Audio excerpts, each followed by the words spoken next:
سب سے زیادہ جہنم میں دھکا دینے والی چیز زنا نہیں ہے، شراب نہیں ہے، سود نہیں ہے، جوا نہیں ہے، ہاں ڈاکہ نہیں ہے، گانا نہیں ہے، ریانی نہیں ہے، فحاشی نہیں ہے، ماں باپ کی نافرمانی نہیں ہے، ہاں کیا ہے، نماز کا چھوڑنا نہیں ہے، روزے کا چھوڑنا نہیں ہے، زکوٰۃ کا چھوڑنا نہیں ہے، حج کا نہ کرنا نہیں ہے، کیا ہے؟ ارے کیا ہے؟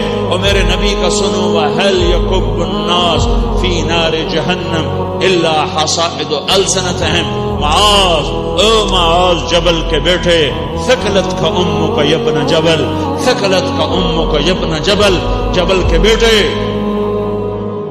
پوری بات سنو، پوری بات سنو۔ میرے نبی نے فرمایا، معاذ تمہیں سارے دین کا خلاصہ بتاؤں، معاذ تمہیں سارے دین کا خلاصہ بتاؤں، سارے دین کا خلاصہ بتاؤں؟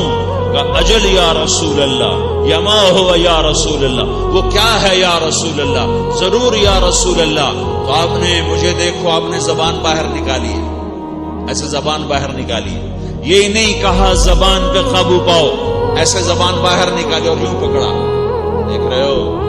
ارے پچھلوں نے دیکھا ہے میں نے کیا کیا ہوا ہے؟